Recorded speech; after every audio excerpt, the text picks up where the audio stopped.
Making beliefs pay rent in anticipated experiences. Thus begins the ancient parable. If a tree falls in a forest and no one hears it, does it make a sound? One says, yes it does, for it makes vibrations in the air. Another says, no it does not, for there is no auditory processing in any brain. If there's a foundational skill in the martial arts of rationality, a mental stance on which all other techniques rest, it might be this one: the ability to spot, inside your own head, psychological signs that you have a mental map of something and signs that you don't. Suppose that after a tree falls, the two arguers walk into the forest together.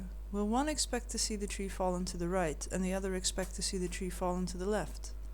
Suppose that before the tree falls, the two leave a sound recorder next to the tree. Would one, playing back the recorder, expect to hear something different from the other? Suppose they attach an electroencephalograph to any brain in the world. Would one expect to see a different trace than the other? Though the two argue, one saying no and the other saying yes, they do not anticipate any different experiences. The two think they have different models of the world, but they have no difference with respect to what they expect will happen to them. Their maps of the world do not diverge in any sensory detail. It's tempting to try to eliminate this mistake class by insisting that the only legitimate kind of belief is an anticipation of sensory experience.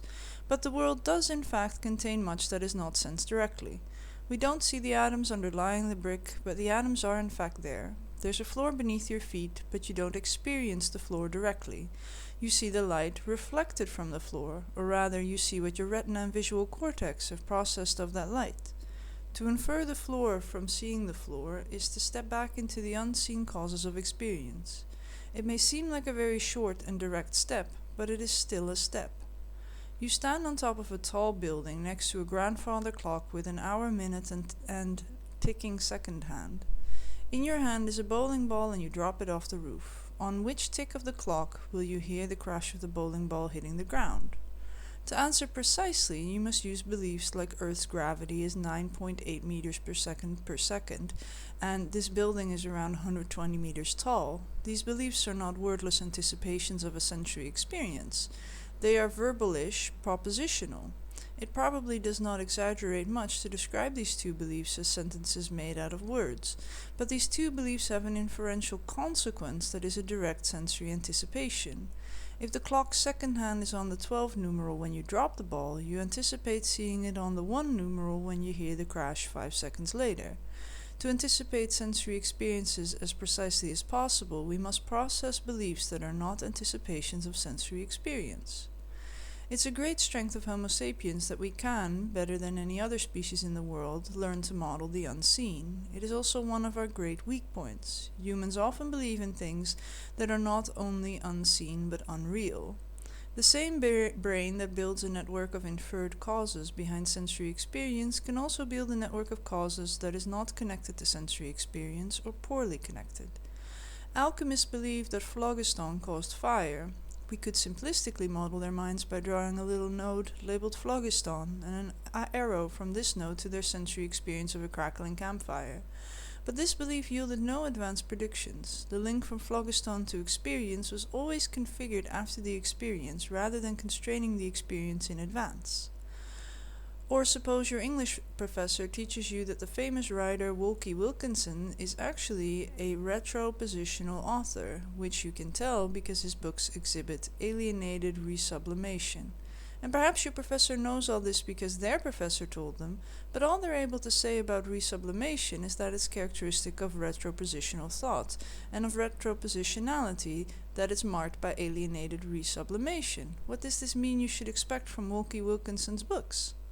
Nothing. The belief, if you can call it that, doesn't connect to sensory experience at all, but you had better remember the propositional assertions that Wolke Wilkinson has the retropositionality attribute and also the alienated resublimation attribute, so you can regurgitate them on the upcoming quiz. The two beliefs are connected to each other, though still not connected to any anticipated experience. We can build up whole networks of beliefs that are connected only to each other, call these floating beliefs. It is a uniquely human flaw among animal species, a perversion of Homo sapiens' ability to build more general and flexible belief networks. The rationalist virtue of empiricism consists of constantly asking which experiences our beliefs predict, or better yet, prohibit.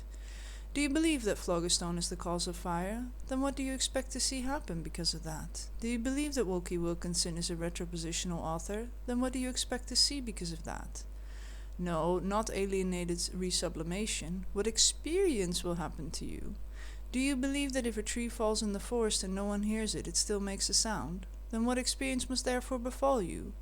It's even better to ask, what experience must not happen to you? Do you believe that elan vital explains the mysterious aliveness of living beings? Then what does this belief not allow to happen? What would definitely falsify this belief? A null answer means that your belief does not constrain experience, it permits anything to happen to you. It floats.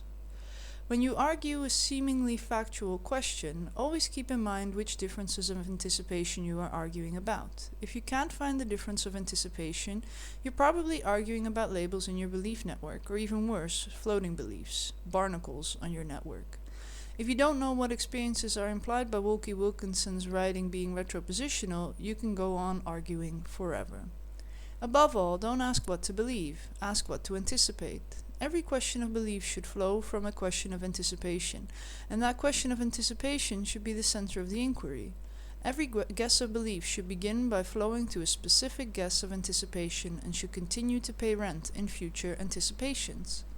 If a belief turns deadbeat, evict it.